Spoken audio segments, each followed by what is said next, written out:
शांति।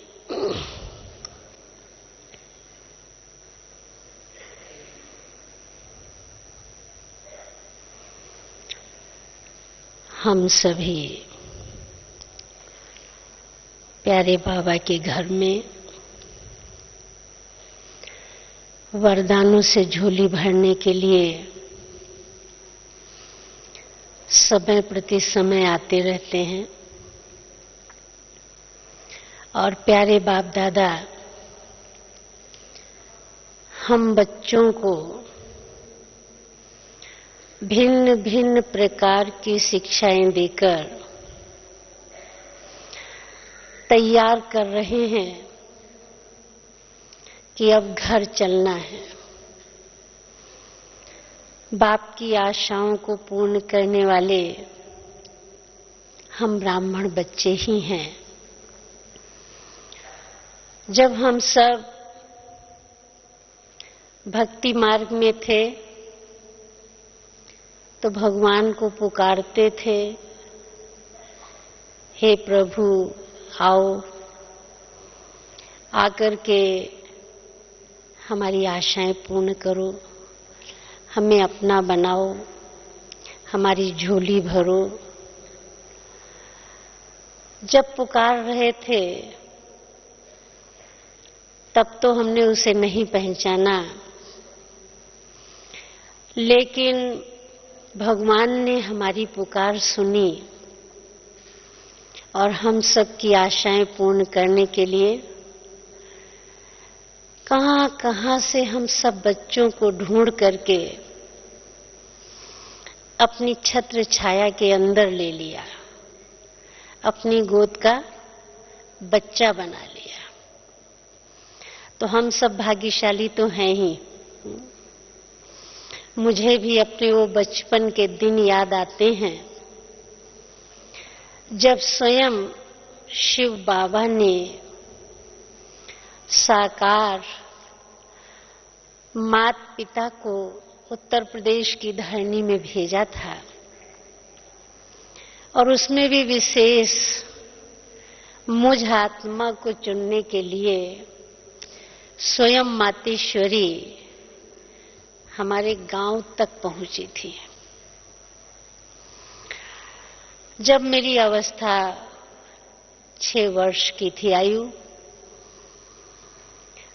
इतना अधिक ज्ञान तो कुछ भी नहीं था, लेकिन मुझे ऐसे लगता है कि शायद पिछले जन्मों का कुछ विशेष मुझ आत्मा का पार्ट रहा हुआ होगा। इस कारण से इतनी छोटी सी उम्र में स्वयं मम्मा ने मुझ आत्मा को अलौकिक जन्म देने के लिए और विशेष मेरा ही परिवार, ये भी एक भाग्य की बात है ना, कि उस परिवार को निकालने के लिए ज्ञान तो अनेक आत्माओं को सुनाया, लेकिन निकला वहां से सबसे पहले एक परिवार, और वह परिवार भी संपूर्ण रूप से बाबा में निश्चय बुद्धि और संपूर्ण बाबा की आज्ञाओं का पालन करने वाला।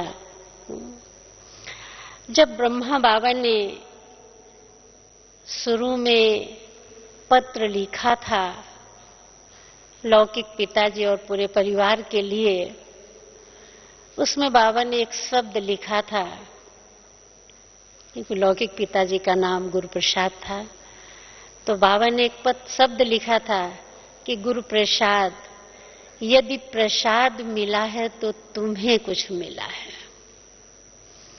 और यह शब्द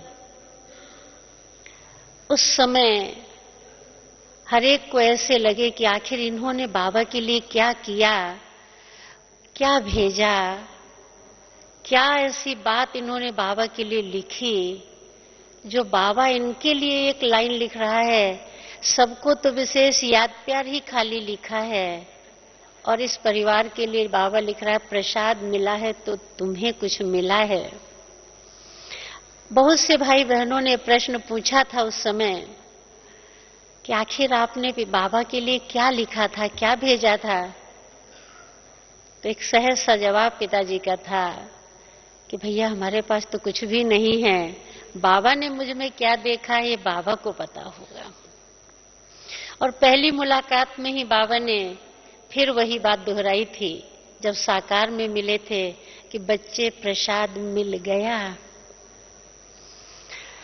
वो प्रसाद ऐसा मिला कि पूरे परिवार को ही इस ईश्वरीय सेवाओं के लिए समर्पित करने के लिए तैयार कर लिया।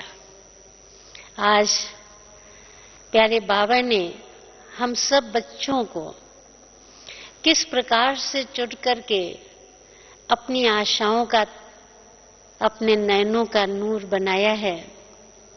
आप सभी ने अभी पिछली मुरली में सुना, इसी संडे की मुरली में सुना होगा कि बाबा ने 3 प्रकार के रतन बताए थे। पहला नूरे रतन, नैनों के रतन।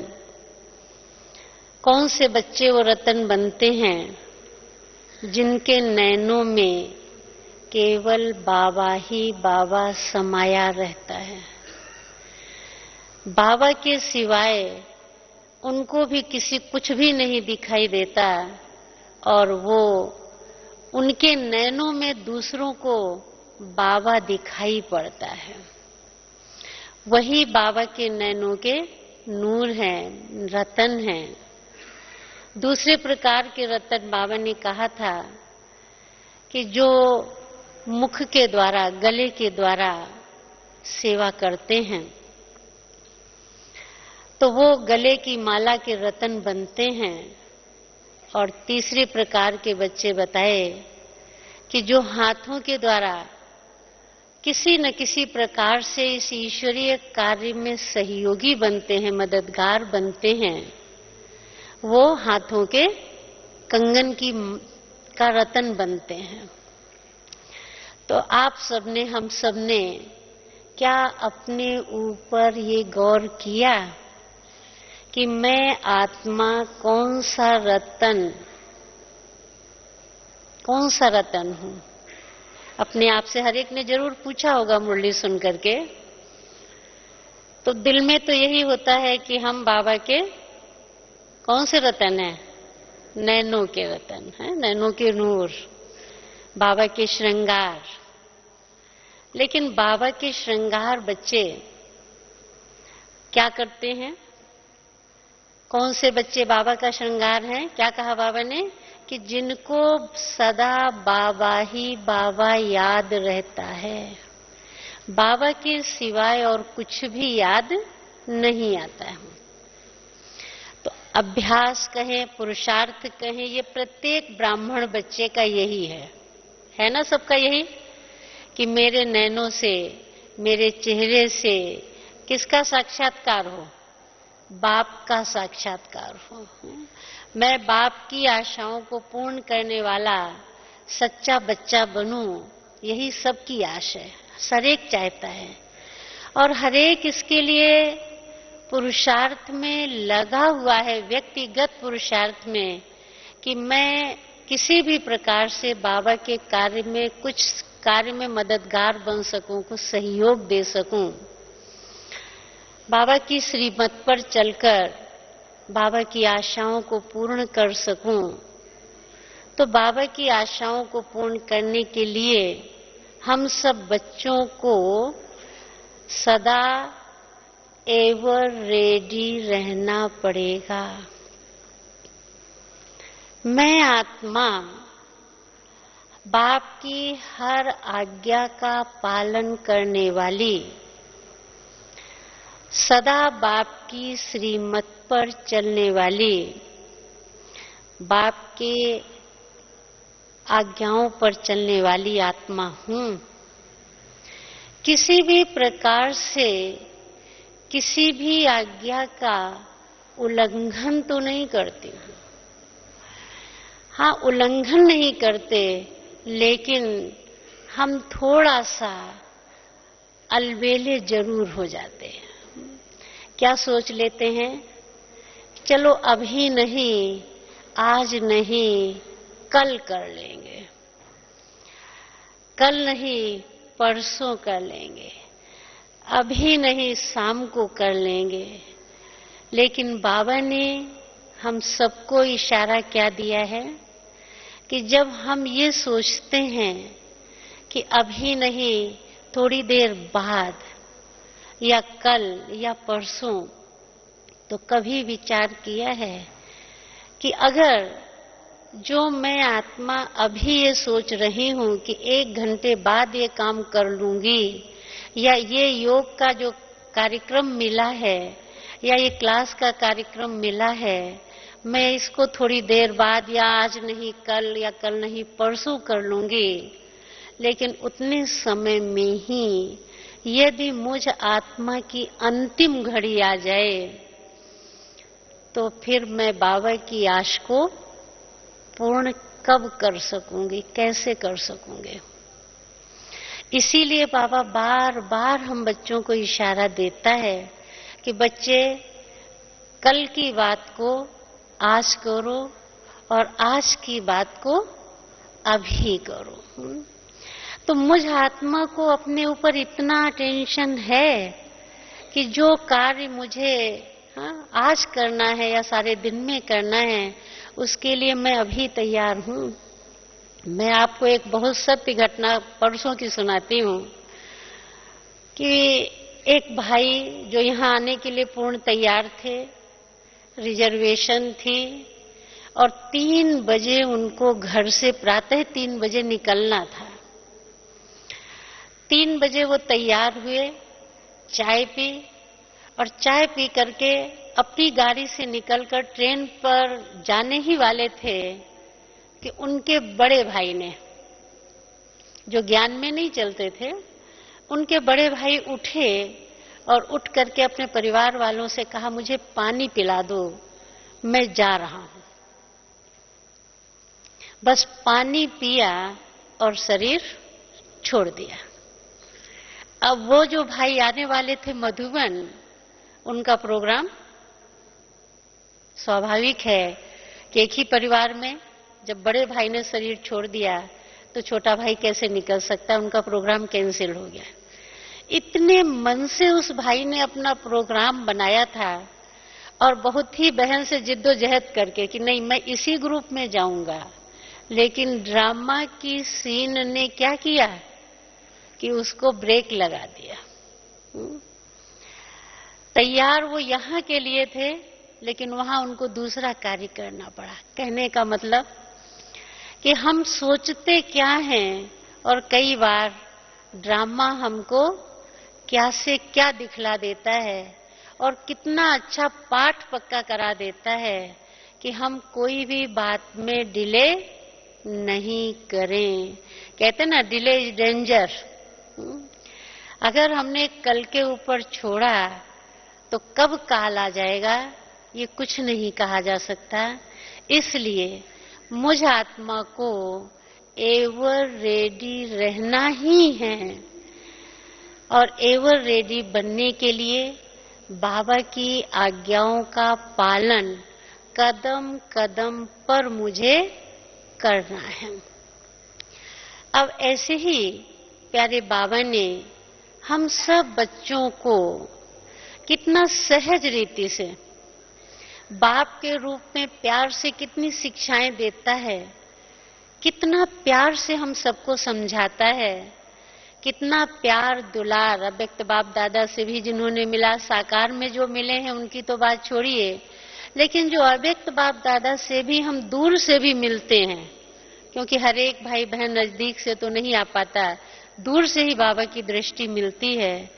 अगर हम अपनी उस अव्यक्त स्थिति में स्थित होकर और सचमुच में हम बाबा से मिलन मनाते हैं, अपने को उस अव्यक्त स्वरूप में स्थित करके, तो ऐसा एहसास होता है कि जैसे कि डायरेक्ट बाबा की दृष्टि मुझ आत्मा पर पड़ रही है और मैं आत्मा भरपूर होती जा रही हूँ, खालीपन समाप्त होता जा रहा है। लेकिन होता क्या है, यहाँ पर हम क्या करते हैं, बाबा तो हमें भरपूर कर रहा है, लेकिन हम अपनी खिड़कियों को, बुद्धि रूपी खिड़की को कभी इधर, कभी उधर, कभी ऊपर तो कभी नीचे। हम इस तरह से भटकाते रहते हैं। पता नहीं बाबा की नजर मुझ पर पड़ रही है या नहीं पड़ रही है, पता नहीं। हाँ, मैं तो इतनी दूर बैठी हुई हूँ या बैठा हूँ, कहाँ बाबा मेरे ऊपर दृष्टि डालेगा। अरे हम ये सोचें कि भगवान ने मुझ आत्मा की भक्ति की पुकार सुन करके कहाँ से परम धाम घर छोड़कर खास हम बच्चों के लिए इस कलयुगी पतित दुनिया में कहाँ कहाँ से ढूंढ ढूंढ करके छांट छांट करके हमें निकाला है। और मैं आत्मा ये सोच सोच करके अपना समय नष्ट कर रही हूँ कि पता नहीं ऐसा होगा या नहीं होगा, पता नहीं भगवान मुझ पर दृष्टि डालेगा या नहीं डालेगा। पता तो है ना, अब और क्या आगे पता करना चाहते हैं? पता पड़ गया ना अब तो सबको कि भगवान की नजर मुझ आत्मा पर पड़ गई है। अगर नजर न पड़ी होती तो मैं उसका बच्चा कैसे बनती, वो मुझे इस घर तक कैसे लेकर के आता और कैसे मुझ आत्मा को नजर से निहाल करता। नजर पड़ी तब तो उसने मुझ आत्मा को यहाँ तक पहुंचाया है। कितना बड़ा कृपालु, कितना बड़ा दयालु प्यारा बाबा है। इतनी बड़ी कृपा और दया कोई भी संसार में मनुष्य आत्मा, महान आत्मा कोई भी नहीं कर सकता, जितनी दया कृपा भगवान हम बच्चों पर करता है। कि किसी भी प्रकार से भगवान को हमसे कोई स्वार्थ नहीं है। कि स्वार्थ है? उसको स्वार्थ है हमसे? भगवान को हमसे कोई स्वार्थ है क्या? हम बच्चों के कल्याण के लिए, हम बच्चों को श्रेष्ठ पद की प्राप्ति कराने के लिए, हम बच्चों को मानव से देव बनाने के लिए, हम बच्चों को ऊंचते ऊंच पद दिलाने के लिए कितना निरहंकारी होकर हम आत्माओं को आकर के अपना बच्चा बनाता है। केवल बच्चा ही नहीं बनाता है, लेकिन वो सर्व संबंधी है। सर्व संबंध मुझ आत्मा के साथ निभा रहा है और वो टीचर के रूप से निस्वार्थ भाव से, हम बड़े प्यार से कहते हैं ना, बाबा के साथ आपके कितने संबंध हैं? तो हम कहते हैं 3। कौन कौन से? तो बहुत प्यार से बताते हैं कि वो हमारा बाप भी है, टीचर भी है, सतगुरु भी है, यही कहते हैं ना। लेकिन बाप के रूप में देखिए कितना निस्वार्थ प्यार। पहले हम अपने आप में देखें कितना निस्वार्थ है। लौकिक में भी माँ बाप की इच्छा होती है बच्चे में कि मेरा बच्चा बड़ा होकर के मेरी सेवा करेगा, मेरा बच्चा पढ़ लिख करके कमाएगा, मुझे खिलाएगा पिलाएगा। लेकिन परम पिता परमात्मा को, शिव बाबा को हम बच्चों से क्या कुछ ऐसा स्वार्थ है? है कोई स्वार्थ? है कोई स्वार्थ नहीं। निस्वार्थ कि बस मेरा एक एक बच्चा जो राजा बच्चा है, राजा बने, ऊंच पद की प्राप्ति करे, कोई भी प्रजा में न जाए। बाबा नहीं चाहता कि मेरा कोई भी बच्चा प्रजा बने, हर बच्चा मेरा राजा बने। लेकिन हम प्रजा कैसे बन जाते हैं? अपने पुरुषार्थ से। बाबा नहीं किसी को बनाता है, हम अपने पुरुषार्थ से ही तो बनते हैं। तो टीचर के रूप से बाबा हम पर कितनी बड़ी कृपा कर रहा है, कितना दयालु है, कितना रहम दिल है कि रोज पढ़ाता है। कोई दिन बाबा ने मुरली मिस की? यहां तक आप देखिए कि साकार में ब्रह्मा बाबा का जब अंतिम समय था, स्वास्थ्य सही नहीं था, सुबह भी बाबा ने याद प्यार बच्चों को दी, लेकिन शाम को जाने से 15 मिनट पहले भी बच्चों को पढ़ाई पढ़ाने के लिए उस रथ को लेकर के आया, क्लास में लेके आया ना। शिव बाबा ने ब्रह्मा बाबा के द्वारा लास्ट में हम बच्चों को 3 शब्दों का पाठ पक्का करा के गया, निराकारी, निर्विकारी और निरहंकारी भाव का वरदान दे करके गया। कभी बाबा ने रथ कैसा भी क्यों नहीं है, लेकिन फिर भी बाबा ने कभी मुरली मिस नहीं की।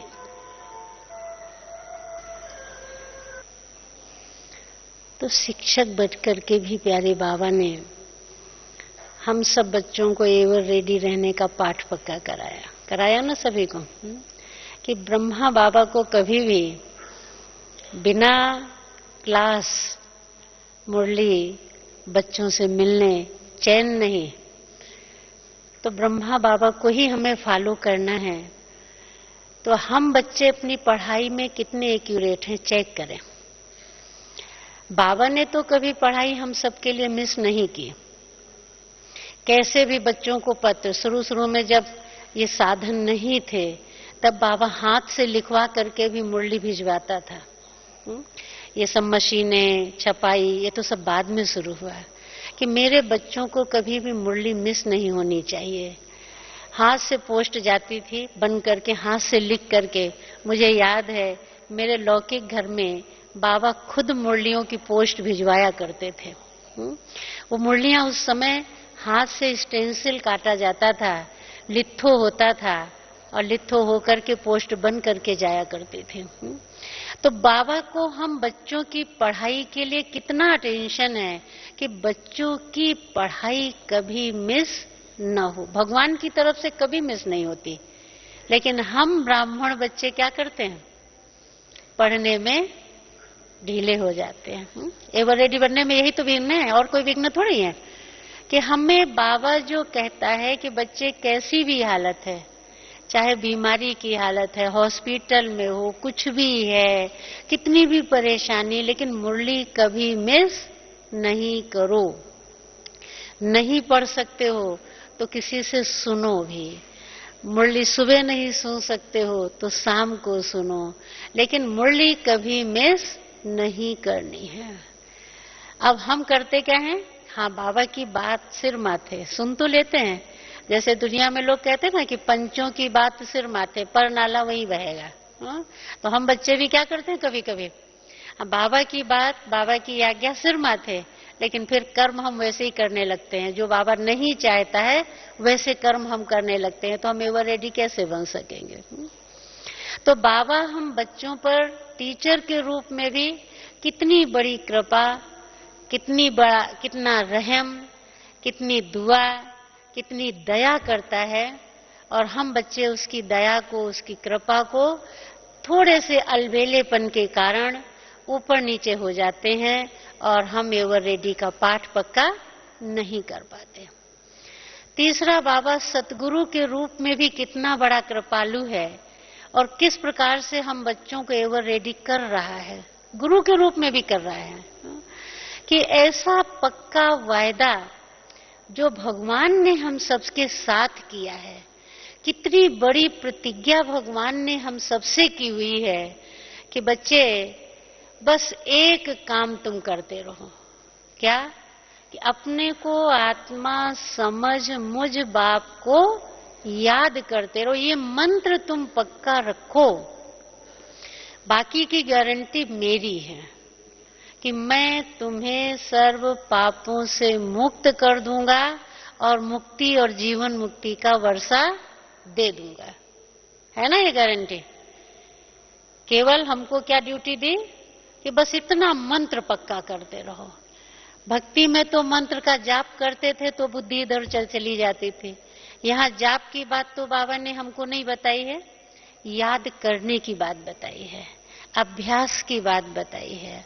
और हम बच्चे वहां पर भी थोड़े से अलबेले हो जाते हैं। उसमें भी हम क्या करते हैं कि हाँ बाबा को हम याद तो करते हैं, बुद्धि योग तो लगाते हैं, अमृत बेले भी उठते हैं, लेकिन जिस प्रकार से बाबा हमको चाहता है कि हम शक्तिशाली ज्वाला स्वरूप स्थिति में स्थित होकर बाबा से सर्व शक्तियों के, सर्व वरदानों को से अपनी झोली भर लें, उस प्रकार से यदि हम नहीं भरते हैं तो भी हमारे पुरुषार्थ में अथवा हमारे एवर रेडी रहने में क्या है, धीमापन आ जाएगा, कमी आ जाएगी। तो गुरु रूप में भी बाबा हम बच्चों के ऊपर दया, कृपा, रहम कर रहा है। इतना ही नहीं, और भी आप देखिए, सर्व संबंधी हमारा बाबा है। वो बाप, टीचर और गुरु के रूप से तो करता ही है, लेकिन कहता मैं तुम्हारा खुदा दोस्त हूं। आप सभी ने खुदा का खत पढ़ा होगा, पढ़ा है ना सभी ने। उस खुदा के खत में बाबा क्या कह रहा है? हाँ, मैं तुम्हारा इंतजार करता रहा है कि तुम अब मुझे याद करोगे, अब तुम मुझे पुकारोगे, अब भोजन के समय शायद मुझे याद कर लोगे, शायद सोने के समय तुम मुझे याद कर लोगे, लेकिन तुम मुझे याद नहीं करते हो। और मैं इंतजार ही करता रहता हूं कि मेरा बच्चा कब मुझे याद करेगा और कब मैं इसकी झोली में कुछ डाल दूंगा। अब मैं स्वयं सोचूं कि मैंने उसको अपना दोस्त तो बनाया, लेकिन दोस्त को मैं अपने दिल का हाल कब सुनाती हूं, मैं दोस्त को किस समय याद करती हूं। कहीं दुनियावी दोस्त की तरह मैं भी नहीं हूं कि जब मतलब पड़ता है तब तो दोस्त की याद आती है और जब मतलब पूरा हो जाता है तो दोस्त भूल जाता है। ऐसे ही मैं आत्मा भी भगवान खुदा दोस्त के साथ ऐसा तो नहीं करती हूँ, लेकिन देखने में ऐसे आता है कि जब कोई परिस्थिति आती है, जब कोई समस्या सामने आती है, मुसीबत में कहीं उलझ जाते हैं, तो बस बाबा, बस अब तू ही मेरा है, अब तेरे सिवाय मेरा कोई नहीं है। बस बाबा अब से कुछ भी हो जाए, अब मैं तुझे नहीं छोड़ूंगी, अब मैं तेरा साथ नहीं भूलूंगी, अब मैं तुझे जरूर याद करूंगी। बड़ी सारी प्रतिज्ञा उस समय जब हम समस्या में उलझे हुए होते हैं ना, तो बस बाबा बाबा बाबा बाबा बाबा ही याद आता है। और जब समस्या समाप्त हो जाती है, थोड़े हल्के हो जाते हैं। ये हर एक का अपना अपना अनुभव होगा कि जब समस्या हल्की हो जाती तो हम भी हल्के हो जाते हैं कि बस थैंक्स बाबा को दे लेते हैं, और थैंक्स देने के बाद हम समझते हैं कि बस हमारा काम यहीं पर पूरा हो गया। लेकिन क्या पूरा हो जाता है? नहीं। वो जो समस्या के समय बाबा ने तो हमको मदद की, और वो समस्या सचमुच में आई तो हमारे सामने इसलिए ही थी कि मैं उस समस्या से भी कुछ पाठ पढ़ लेती, कि ये समस्या मुझे आगे बढ़ाने के लिए आई है, मेरा बुद्धि का योग बाबा के साथ जुड़वाने के लिए आई है। तो अगर ये ध्यान में रहता तो वो स्थायी रूप रहता। लेकिन मैं स्वार्थवश थोड़े समय के लिए याद करती हूँ, और उस समस्या से जब मैं मुक्त हो जाती हूँ तो मैं भूल जाती हूँ, तो फिर भला एवर रेडी कैसे बन सकूंगी। साजन के रूप में ले लो तो सजनी साजन को हर वक्त याद करती है। मैं हम सब आत्मा रूपी सजनियां उस राम को कितना समय याद करती हैं। सीता रावण की जेल में होते हुए भी राम को भुला नहीं पाई थी ना। जो कहानी या जो हम रामायण का ग्रंथ पढ़ते हैं, रामायण पढ़ते हैं, तो उसमें हम सब ने क्या पढ़ा है? यही पढ़ते हैं ना कि सीता राम को किसी भी परिस्थिति में भुला नहीं पाई। रावण ने चाहे कितने ही प्रलोभन दिए, तो हम सब वही सच्ची सीताएं तो हैं। वो एक सीता की कहानी हम पढ़ते हैं, लेकिन हम अपने ऊपर थोड़ा सा गौर करें कि क्या हम वही सच्ची सीता राम की नहीं है? वही राम की सीता हैं, वो निराकार निराला राम, जिस राम ने हम आत्माओं को रावण की जंजीरों से छुड़ाने के लिए, हम आत्माओं को इस रावण की कैद से बचाने के लिए कितना सुबह से लेकर शाम तक हम आत्माओं के ऊपर कितनी मेहनत कर रहा है। अगर हम कहें कि हाँ बाबा ने साकार में तो व्यक्तिगत एक एक बच्चे पे मेहनत की, अब तो हमको उस मेहनत का अनुभव नहीं होता, तो ये हमारे अपने ही पुरुषार्थ की कमी है कि हम स्वयं जो बाबा हमसे कह रहा है, जो बाबा हमसे चाह रहा है, ये बाबा हमको जो विधि बता रहा है, उस विधि प्रमाण मैं आत्मा नहीं चल रही हूँ। इस कारण से मुझे वो अनुभव नहीं हो रहा है। जब वैसे बाबा हमको कदम कदम पे मदद करता है, समस्या के समय मदद करता है, तो क्या अच्छे भले में बाबा हमारी मदद नहीं करेगा?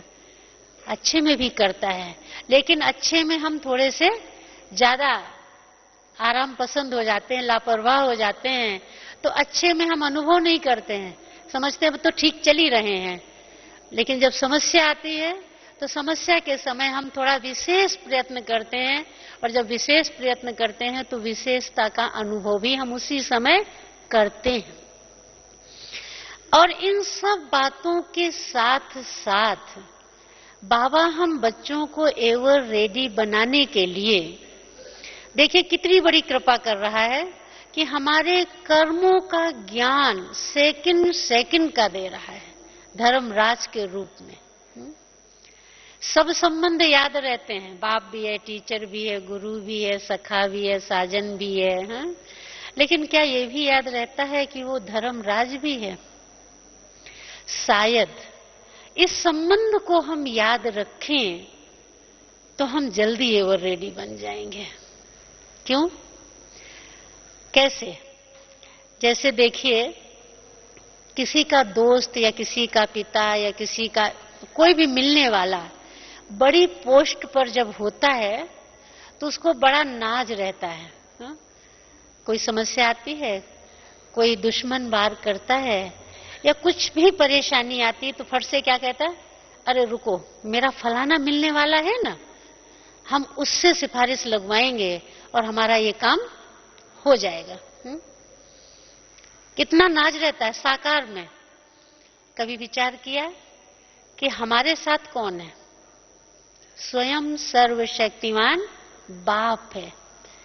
हम कभी ये सोचते हैं कि वो हमारा सिफारिश, सबसे बड़ी सिफारिश तो उसकी है, अगर उसकी सिफारिश न हुई तो कोई संसार में किसी की सिफारिश काम नहीं करेगी, हा? लेकिन हम यहाँ पर ये बात भूल जाते हैं कि सबसे बड़ी सिफारिश करने वाला बाबा, हाँ? और वो धर्मराज के रूप में भी हमारी सिफारिश कर रहा है। कितनी बड़ी सिफारिश कर रहा है कि हर कर्म की कर्म फिलॉसफी का ज्ञान हमें दे रहा है। अमृत वेले से लेकर के रात्रि सोने तक के लिए उस बाबा ने धर्मराज के रूप में हमें सब बातें समझा दी हैं कि बेटा, बाप याद नहीं रहता है, टीचर याद नहीं रहता है, गुरु याद नहीं रहता है, दोस्त याद नहीं रहता है, साजन याद नहीं रहता, भूल जाते हो। अच्छा, कभी कभी धर्मराज को याद कर लिया करो, कि बाबा हमारा धर्मराज भी है।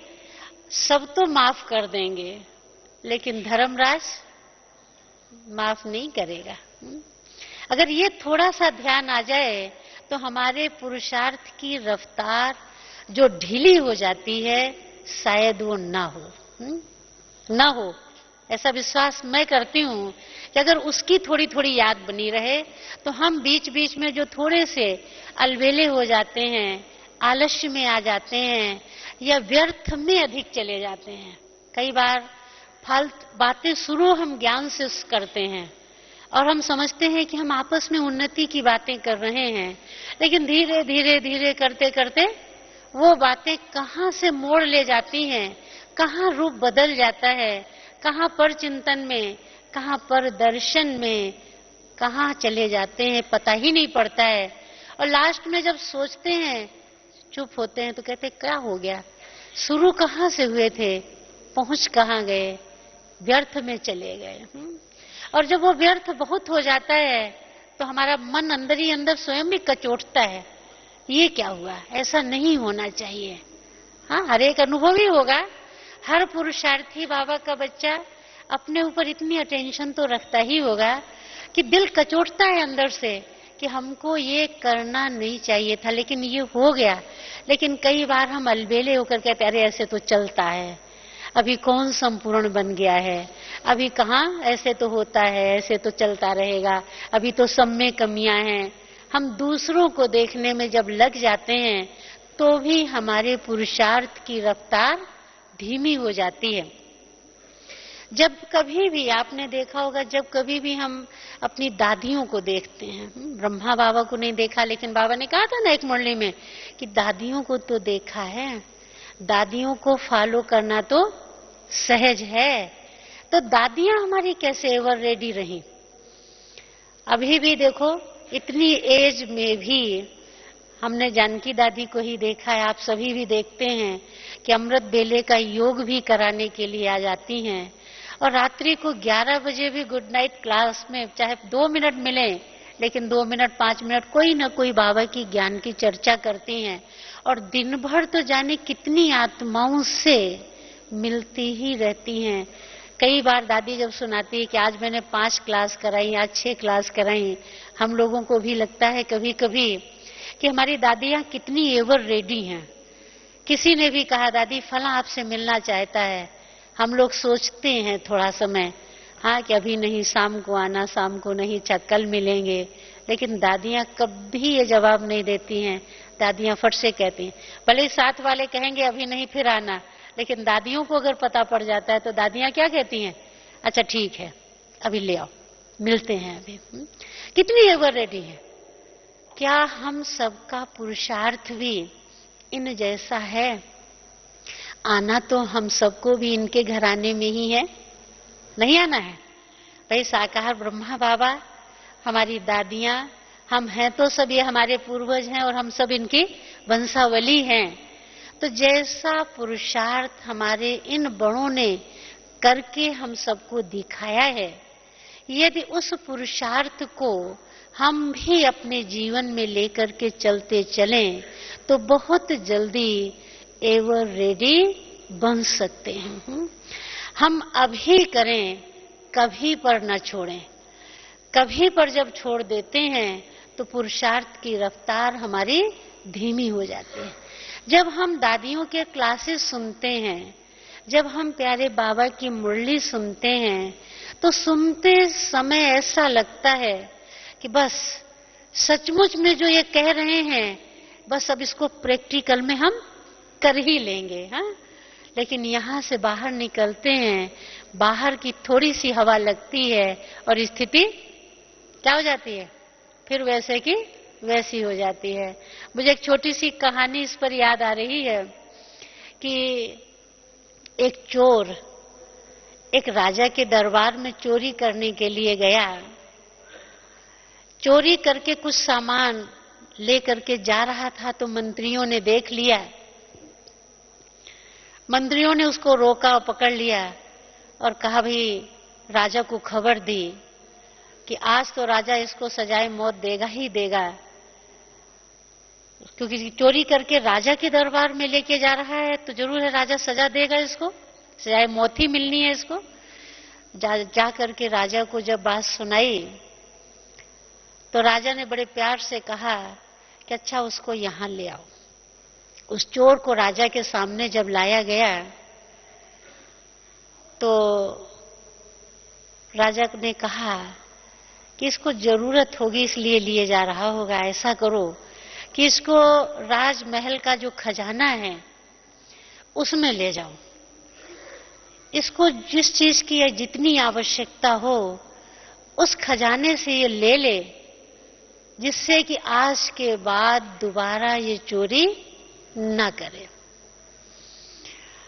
अब सभी को, राज दरबारियों को, मंत्रियों को, सबको बड़ा आश्चर्य हुआ। इसको सजाए मौत देने की बजाय राजा ये क्या कर रहा है कि खजाने में ही भेजे दे रहा है। लेकिन राजा को पता नहीं क्या आया, तो राजा ने उसको राजमहल के जब खजाने में भेजा तो खजाने में जाकर के खजाना कभी उस बेचारे ने देखा तो था नहीं। देख करके एकदम भौचक्का रह गया। अच्छा, यहाँ ये चीज भी है, यहाँ ये चीज भी है, यहाँ ये चीज भी है। लेकिन उस चोर के आगे एक शर्त रखी गई थी कि रात भर का तुमको समय दिया जा रहा है, तुम इस खजाने में से जितना ले सको उतना ले लेना। दरवाजा सुबह जब खुलेगा तो तुम्हारे पास जितना होगा उतना लेकर के तुम्हें जाना होगा। उस तो बड़ा खुश था। अब उस राज खजाने में एक एक चीज को वो देखता रहा। ये चीज अच्छी है, इसको भी ले जाऊंगा, ये चीज अच्छी है, इसको भी ले जाऊंगा, ये चीज अच्छी है, इसको भी ले जाऊंगा, ये चीज अच्छी है, ये भी ले जाऊंगा। रात कब गुजर गई बेचारा सोच समझ ही नहीं पाया। और वो तो सारा यही देखता, सोचने में ही उसने सारा समय गंवा दिया। जब सवेरा हो गया और दरवाजा खुला कि भाई अब चलो, तुमने जो ले लिया है, तो उसके हाथ में केवल एक टेबल लैंप पड़ी, क्योंकि मैं टेबल पर एक लैंप पड़ी हुई थी, उसको ही लेकर के उसे वहां से निकलना पड़ा। बात को समझ गए होंगे कि हम सभी भी क्या करते हैं, हम सभी भी क्या करते हैं। ये पॉइंट भी बहुत अच्छी है, इसको लेकर के अब मैं चलूंगी। ये दादी जी ने जो कहा है ये बात भी बहुत अच्छी है, इसको मैं अब धारण करूंगी। है बाबा ने ये बात कही है, ये बात भी बहुत अच्छी है, इसको भी अब मैं लेकर के चलूंगी। ऐसे करते करते करते करते क्या होता है, हम अपना बहुत सारा समय इन्हीं बातों में गंवा देते हैं। हम उसको अपने जीवन में लेकर के प्रैक्टिकल में चलना शुरू नहीं करते हैं, और इस कारण से क्या हाल होता है, कई बार वही चोर वाला हाल कहीं हमारा ना हो जाए कि भगवान हम सब बच्चों को कितना सहज और कितना जल्दी, कितने थोड़े समय में, हाँ 74 वर्ष 73 वर्ष तो उन दादियों के लिए हुए हैं ना, हम सबके लिए तो अभी इतना समय है क्या, नहीं है ना। हम सबके लिए तो बहुत थोड़ा समय है, और उस थोड़े समय में बाबा हम सबको कितना मक्खन दे रहा है, कितना मक्खन दादियों के द्वारा, बड़ी बहनों के द्वारा, बड़े बड़े भाइयों के द्वारा हम सबको कितना खजाना मिल रहा है। हमारे बड़ों ने तो कितनी मेहनत की, कितना पुरुषार्थ किया, कितनी समस्याओं का सामना किया, उसकी भेंट में आज हम सबके सामने तो कोई भी बातें नहीं है। अगर किसी के सामने कोई विघ्न आते भी हैं तो वो थोड़े बहुत आते हैं, और वो सर्व के सहयोग से, सर्व की शुभ भावना शुभकामना से वो समस्याएं समाप्त भी सहज हो जाती हैं। लेकिन जब हमें सब इतना बना बनाया खजाना प्यारा बाबा दे रहा है, उसको लेने में हम सब सोचने में अपना समय नहीं गंवाएं, बल्कि जो कुछ करना है अभी करना है, आज से करना है, कल पर नहीं छोड़ना है। ये अपने आप से हरेक को दृढ़ प्रतिज्ञा करनी होगी। जब हरेक आत्मा अपने आप से दृढ़ प्रतिज्ञा कर लेगी कि मुझे किसी को नहीं देखना है, हम दूसरों के देखने में ही जब चले जाते हैं तभी हमारे पुरुषार्थ की रफ्तार धीमी होती है, तभी हम बाबा की आश को पूर्ण करने में देर लगाते हैं। इसलिए मुझे, मैं और मेरा बाबा, हाँ अर्जुन की भांति मछली की आंख के सिवाय और कुछ भी न दिखाई दे, जब इतना अपने आप में हम दृढ़ प्रतिज्ञ होंगे, अपने साथ दृढ़ता करेंगे, तो तब हम बाबा की आशाओं को सहज पूरा कर सकेंगे और अपने आप को एवर रेडी बना सकेंगे। ठीक है ना। अच्छा, ओम शांति।